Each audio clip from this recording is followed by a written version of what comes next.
મિત્રો, કેટલીક વાર જીવન આપણને એવા રસ્તા પર લઈ જાય છે જ્યારે આપણે એકલતા અને જૂના નિર્ણયોનો સામનો કરવો પડે છે. આ એક વાર્તા એવી વ્યક્તિની છે જેના જીવનમાં ઘણી ખુશીઓ હતી, પરંતુ સમય સાથે બધું બદલાઈ ગયું છે. આ એક હૃદયસ્પર્શી વાર્તા છે. કેવી રીતે એક વૃદ્ધ પિતાએ એવું વિચારીને ઘર છોડવાનું નક્કી કર્યું કે તેઓ તેના પરિવાર માટે બોજ બનવા માંગતા નથી. પ્રેમ અને નવી શરૂઆતમાં શું પિતાજી એકલતાની દુનિયામાંથી બહાર નીકળવાનું કારણ બની શકે છે? તો આવો જાણીએ હૃદયસ્પર્શી વાર્તા.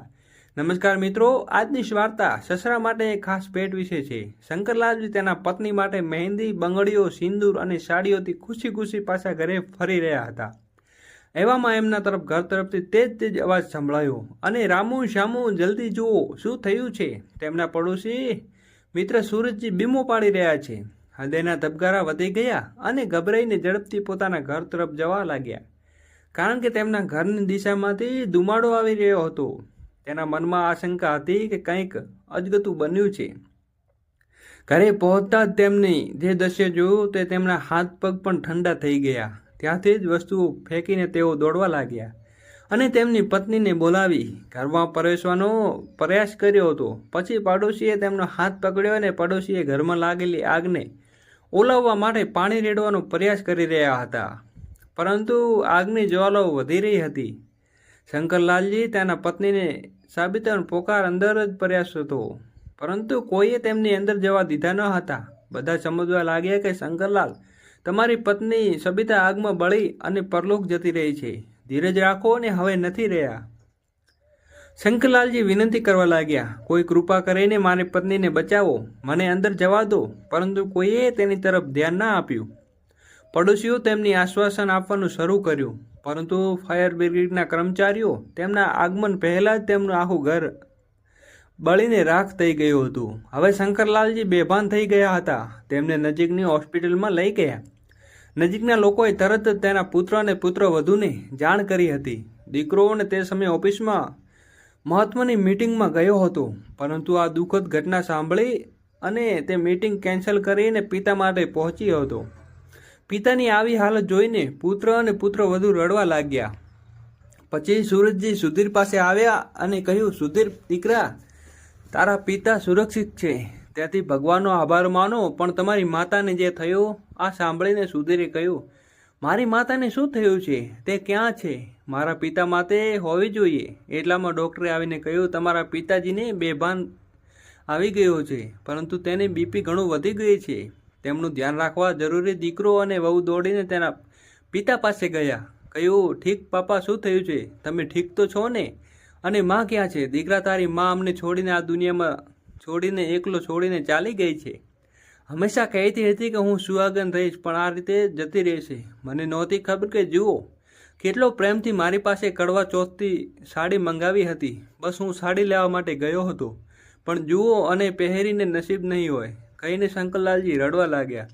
સુધીરે પૂછ્યું, પિતાજી, આગ કેવી રીતે લાગી? શંકરલાલજી કહ્યું, આ તો ઘરે ગયા પછી ખબર પડશે કે દીકરા, ત્યાં કંઈ બાકી નથી રહ્યું. આખું ઘર ખંડેરમાં ફેરવાઈ ગયું છે, માત્ર રાખ જ વેર વિખેર પડે છે. આ પછી સુધીરજી, પત્ની પૂજા અને શંકરલાલજી તેમના ઘરે પહોંચ્યા. ચારે બાજુ ખાલીખમ દેખાઈ રહી હતી. બાકી રહ્યું હતું તેમને માતાની રાખ અને હાડકાં, જે જોઈને દીકરોની દરેકની આંખોમાંથી આંસુ વહેવા લાગ્યા. સુધીરજી રડતા રડતા બોલ્યા, બાપ, તમે માતાને એકલા મૂકીને ક્યાં ગયા હતા? શંકરલાલજીએ જવાબ આપ્યો, દીકરા, હું તમારી માતાને વસ્તુ લેવા માટે ગયો હતો. મને ક્યાં ખબર હતી કે આ અપ્રિય ઘટના બની જશે. રસ્તામાં એક મારા જૂના મિત્ર મળ્યા અને તેના ઘર લઈ ગયો અને તેની સાથે વાત કરવા વિલંબ થયો. નહીંતર હું સમયસર આવી ગયો હોત તો કદાચ આ અકસ્માત ટળી શક્યો હોત, કે સિલિન્ડર ફાટવા નહીં કારણે અકસ્માત થયો હશે.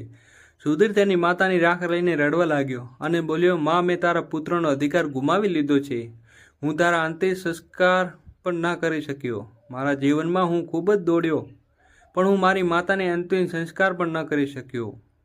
સુધીર ધૂચકે રડવા લાગ્યો. પછી તેની માતાના અંતિમ સંસ્કાર અને તેની ક્રિયા પછી તેના પિતાએ ગામમાંથી શહેરમાં લઈ આવ્યો.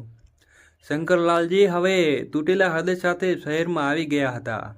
શહેરમાં ઘણી બધી સુખ સુવિધાઓ હતી, છતાં તેનું મન ગામની યાદોમાં અટકી જતું હતું. અને તેમને યાદ આવતું હતું કે તે કેવી રીતે તેની પત્નીને ઘર આંગણામાં ઝૂલા ઉપર બેસીને ચાની મજા લેતા હતા.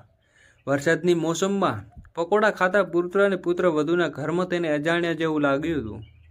પૂજાએ તેના સસરા માટે ઘરમાં એક મોટો ઓરડો તૈયાર કરાવ્યો અને તેની સુખ સુવિધા પૂરતું ધ્યાન રાખ્યું, જેથી તેના ગામના ઘર ભૂલી જાય, પરંતુ હજી પણ તેમના હૃદયમાં અને પ્રેમમાં ભરેલા નવા વાતાવરણમાં શૂન્યતા લાગતી હતી.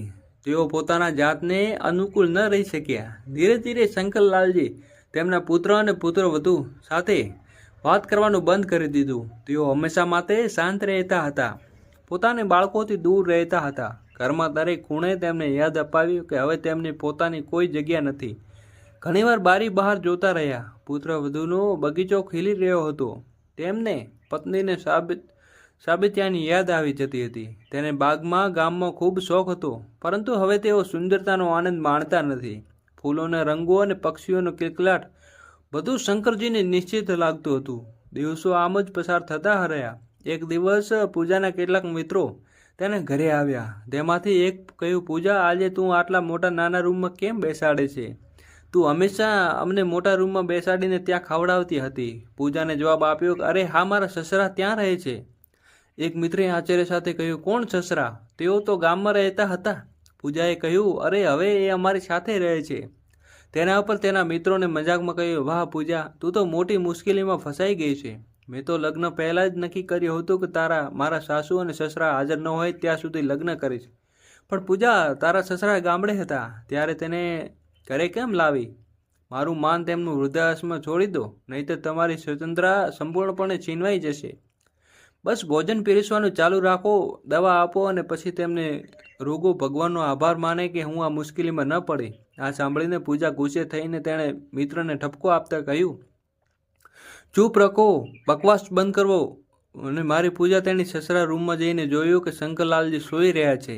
પણ વાસ્તવમાં તેમની પુત્ર અને પુત્ર વધુના મિત્રોની બધી વાતચીત સાંભળી લીધી હતી અને તેની હાજરીમાં કારણે તેવું લાગતું હતું કે તે પુત્ર અને પુત્ર વધુના જીવનમાં મારા કારણે વૃદ્ધો આવે છે તે લાગવું માંડ્યું. કદાચ પૂજા મિત્રો સાજા હતા અને મરવાને કારણે બહુ પોતાની મરજીથી કંઈ કરી શકતી ન હતી.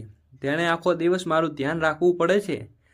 ગાંધું તેમને બધું જોવું પડે છે. તેમની તમામ સ્વતંત્રતા છીનવાઈ ગઈ છે. તેમજ તે ક્યાં અત્યાંય જક્ષી નથી. શંકરલાલજી લાગ્યું કે તેઓ ઘરમાં બધા વ્યવહારો વ્યક્તિની જેમ જીવી રહ્યા છે.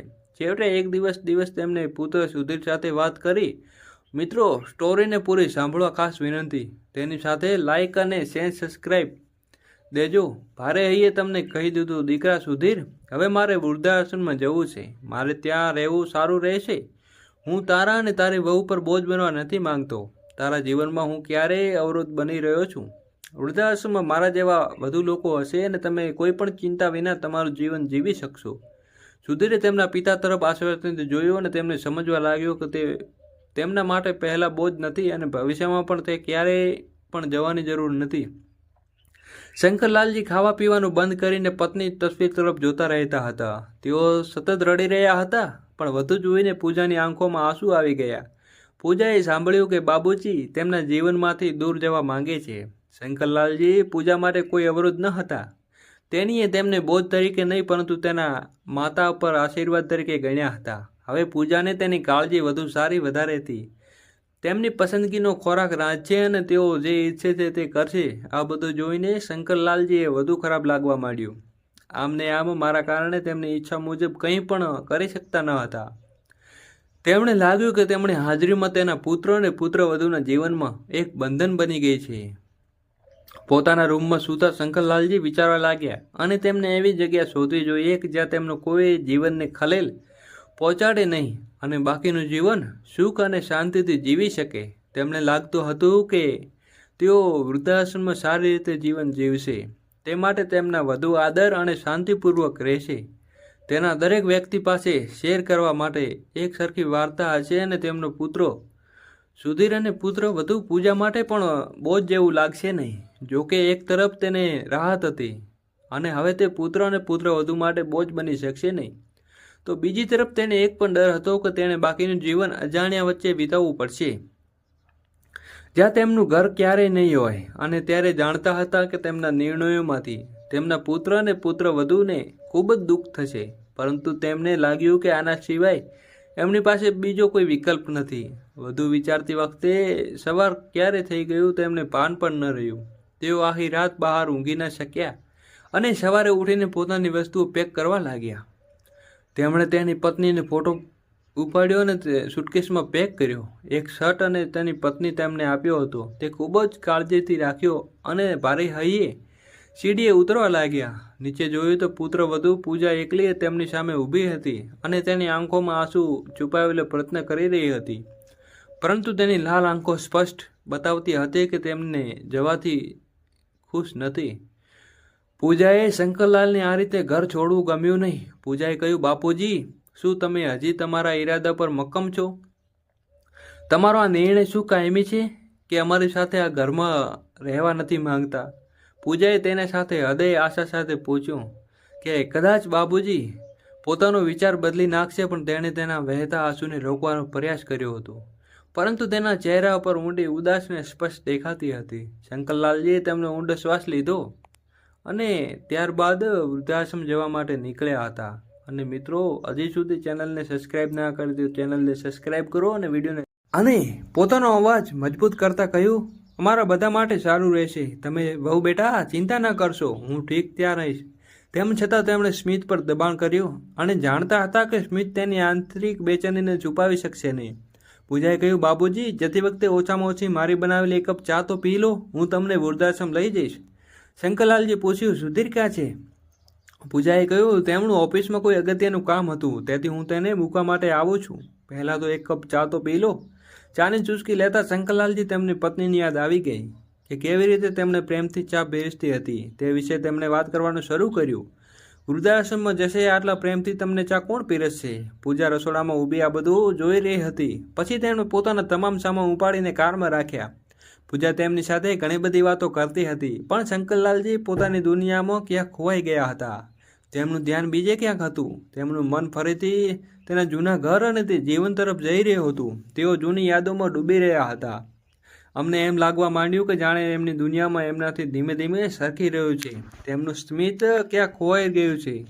જેમ જેમ પૂજા આગળ કાળ ચલાવી રહી હતી, તેમ તેમ શંકરલાલજીને લાગવા માંડ્યું કે તેમની યાદો તેમનાથી દૂર જતી રહી છે. તેમના મનમાં એક અજીબથી ગભરાટ હતી. હવે તે સમક્ષ આવી રહી હતી. તેમનો સામનો કરતા અંદરથી ડરતા હતા. પછી પૂજાએ અચાનક ગાડીનો વળાંક આપ્યો અને વૃદ્ધાશ્રમ તરફ જતો ન હતો. શંકરલાલજી તરત જ પોતાની સીટ ઉપર સીધા બેઠા અને આંખોમાંથી એક અસ્ત થઈ દેખાતી, જાણે સાચો રસ્તો ન હોય તેમ મનમાં વધુ વેગ થવા લાગ્યું. શંકરલાલે પૂજાની હળવી ચિંતા સાથે પૂછ્યું, આપણે ક્યાં જઈ રહ્યા છીએ બેટા? આ રસ્તો સાચો નથી. તેમની સામે જોતા જ વિના પૂજાએ જવાબ આપ્યો, બાબુજી, શાંતિથી બેસો. આ એક એવી જગ્યા છે જે આપણે વહેલા આવવાનું જોઈતું હતું. પૂજાનો અવાજ મક્કમતા હતી, જેના કારણે આગળ પ્રશ્ન માટે કોઈ અવકાશ ન હતો. પણ શંકરલાલજી અંદરથી ચિંતિત હતા. તેમની વહુ તેમને ક્યાં લઈ જાય છે? તેનો દીકરો પણ તેની સાથે ન હતો. આ વિચારીને તેમની ચિંતા વધુ વધી ગઈ હતી.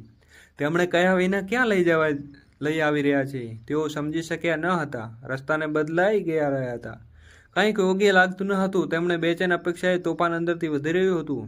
આ દરમિયાનમાં વરસાદ પણ જોર જોરથી પકડતો હતો. શંકરલાલજી ચૂપચાપ બારી બહાર જોઈ રહ્યા હતા અને પોતાના વિચારોને કાબૂમાં રાખવાનો પ્રયાસ પણ કરી રહ્યા હતા. કાલ જેમ જેમ આગળ વધી રહી હતી, તેમ તેમ મનમાં વારંવાર પ્રશ્નો ઉઠવા લાગ્યા હતા.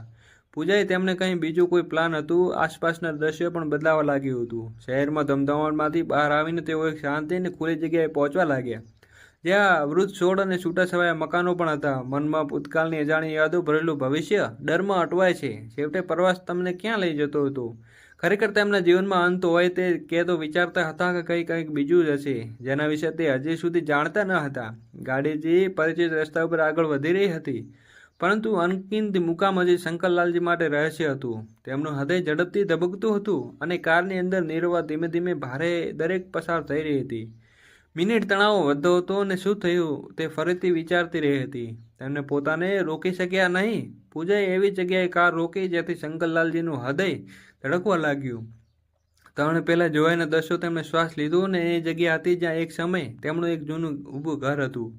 જોતાની સાથે શંકરલાલજી એકદમ રડવા લાગ્યા અને દર્દ તે ખૂબ જ મુશ્કેલીથી ભૂલી ગયા હતા. આજે ફરી લીલું થઈ ગયું હતું. યાદો સામે હતી, કેવી રીતે તેમને પ્રિય પત્ની અને તેમના ઘરને જ્વાલામુખીમાં ગુમાવ્યું હતું. દર્દનાક યાદો ફરી એકવાર સામે આવી ઊભી રહી. શંકરલાલજી કારમાંથી બહાર આવ્યા અને તરત જ તેના આશ્ચર્ય થયું કે સીમા ન રહી. ત્યારે એક સમય માત્ર રાખ અને ભંગાર રહી ગયા.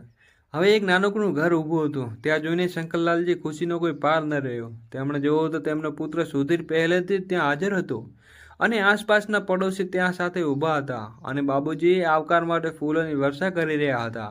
શંકરલાલજી આંખોમાંથી આંસુ આવ્યા અને હવે આંસુના ખુશીના હતા. શંકરલાલજી સુધીરને પૂજાને ચહેરા ઉપર આચાર્યની તરફ જોયું અને કહ્યું, દીકરા, આ બધું શું છે? હું સમજી શકતો નહીં. ત્યાં સુધી સુમેર બાપા કેવી રીતે વિચાર્યું? તમે આ વૃદ્ધાશ્રમમાં એકલા મૂકીને દઈશો તમને ઈચ્છા નહીં થાય. તમને મને છોડીને જાઓ અથવા તેનું વિચારશો નહીં, કેમ કે અમારા પર બોજ બની ગયા છો. તમારી સાંભળ લેનાર જવાબદારી અમારી તમારી અંતિમ ઈચ્છા અને નિર્ણય છે.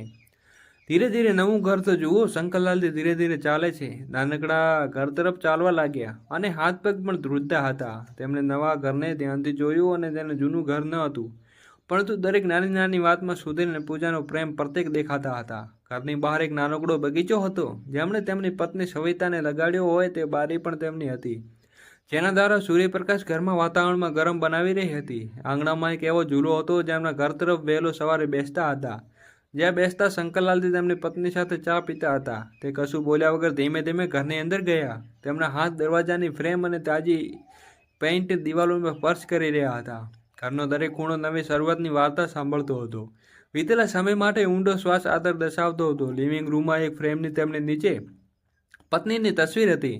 શંકરલાલજી ચૂપચાપ આ બધું જોઈ રહ્યા હતા. દિવાલો પર રંગ તેમની પસંદગીનો હતો. પછી સુધી તેમણે મૌન તોડ્યું અને કહ્યું, પપ્પા, તમે જાણીએ છીએ તેમણે ગુમાવ્યું છે, પાછું મળી શકશે નહીં, પરંતુ ઘટનાને ભૂલાવી શકતું નથી. પણ તમે ઈચ્છીએ તે તમે જાણો છો કે તમારું પોતાનું ઘર છે. તમારું તે પપ્પા સામે ક્યાંય જવાની જરૂર નથી. આ સાંભળીને શંકરલાલજી પોતાના પુત્ર તરફ આંખોને આંસુ સાથે જોયું. આજે તો સમજાયું કે તેમણે ઘણું ગુમાવ્યું છે. તેઓ હકીકત એકલા પડી ગયા છે, પરંતુ આજે તેમની સામે પુરાવો હતો કે તે એકલા નથી.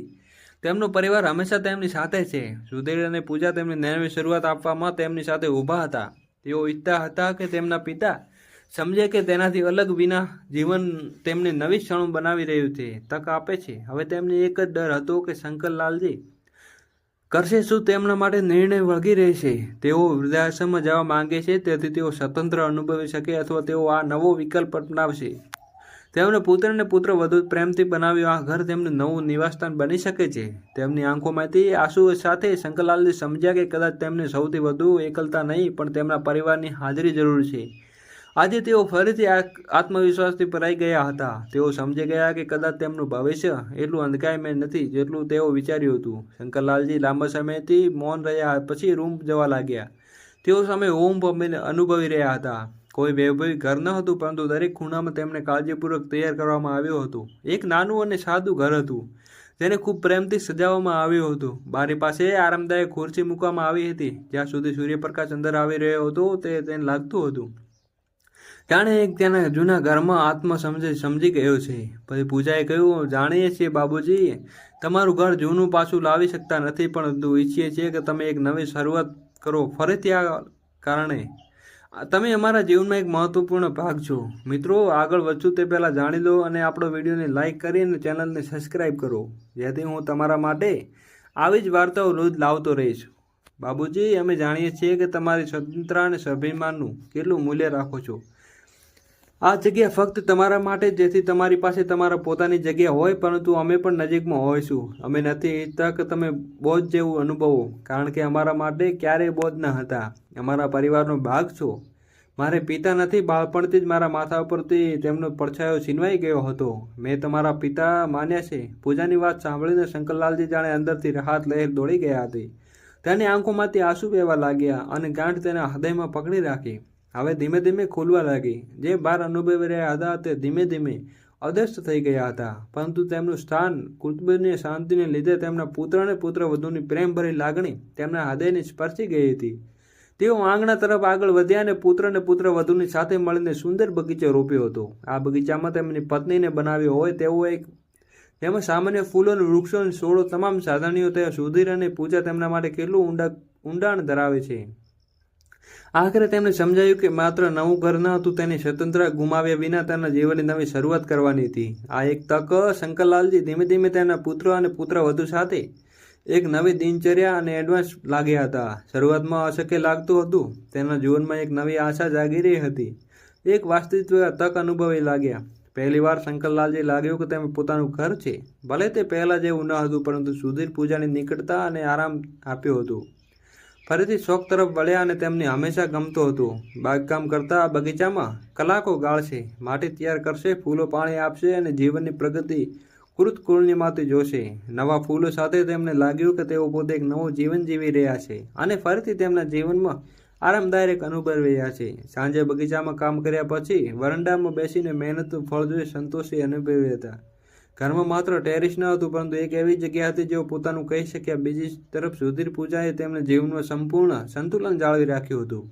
તેઓ શંકરલાલજીની મદદની જરૂરિયાત આદર કર્યો અને વ્યક્તિની જગ્યા આપી અને ખાતર કરી. ત્યારે એકલા ન અનુભવે. આટલું કહીને સુધીર અને બીજા પૂજા ઘર માટે પાછા ફર્યા. પરંતુ શંકરલાલજી તેમને પોતાની સાથે રાખવા માંગતા હતા, કારણ કે હવે તેઓ સંબંધો અને પરિવારનું મહત્વ સમજી ગયા હતા. પરંતુ તેમને રોકી ન શક્યા. તેઓ જતા અને ઉદાસ થઈ ગયા અને ઘર તરફ જવા લાગ્યા. થોડા દિવસો પછી ડોરબેલ વાગી અને શંકરલાલજી દરવાજો ખોલ્યો તો સામે પુત્ર અને પુત્રવધુ સામાન લઈને ઊભા હતા. તેઓ કહેતા હતા, બાબુજી, અમે તમારી સાથે તમારા ઘરમાં રહી શકીએ. અને છૂટાછેવા આ સાંભળીને તેમની આંખોમાંથી આંસુ વહેવા લાગ્યા અને કહ્યું, દીકરા, આ તમારું ઘરમાં સ્વાગત છે. હવે સુધીર અને પૂજા હંમેશા તેમની નજીક રહેતા હતા. વાતો કરતા, હસતા અને રોજબરોજ નવી વસ્તુઓ શેર કરતા હતા અને તેમની વચ્ચે તણાવ પણ ન હતો. સુધીર પણ હવે તમારા નોકરી ત્યાંથી શરૂ અને તેમના પુત્ર અને પુત્રવધુને જોઈને શંકરલાલજી સમજી ગયા કે જીવન તમે એક નવી તક આપી છે. માત્ર છોડ ઉકાળવાથી જ નહીં, પરંતુ પુત્ર અને પુત્રવધુ સાથે મજબૂત પ્રેમાળ સંબંધ બાંધવાની. તેમજ સમજાયું કે ઘર દિવાલોથી નહીં, પરંતુ સંબંધોથી, પરસ્પર પ્રેમના સમન્વયથી આજે તેમના પુત્ર અને પુત્રવધુ સાથે સંબંધોમાં મુખ્ય સાવધાન બની ગયા હતા. તેમણે પુત્ર અને પુત્રવધુનું ઘરમાં હૃદય શાસન આપ્યું હતું. મિત્રો, આ રીતે પુત્ર પ્રેમથી પિતાનો ખાલીપો, એકલતાને દૂર કરીને જીવનમાં ખુશીઓથી ભરી દીધું છે. શું માનો છો પુત્રને તેમની જૂની જગ્યા અને ઘર બતાવવાની સાચું કર્યું છે કે ખોટું? કૃપા કરીને કોમેન્ટમાં તમારો અભિપ્રાય શેર કરજો. વિડીયોને ક્યાંથી નિહાળો છો તે પણ જણાવજો. તમને વારસામાં વર્તન આવી છે, ચેનલ લાઈક કરીને ચેનલને સબસ્ક્રાઈબ કરજો. તમારા બધાનો આ વાર્તા સાંભળવા માટે ખૂબ ખૂબ ધન્યવાદ મિત્રો. તો ફરી મળીશું નવા વિડીયો સાથે. ત્યાં સુધી બધાને જય શ્રી કૃષ્ણ. રાધે રાધે.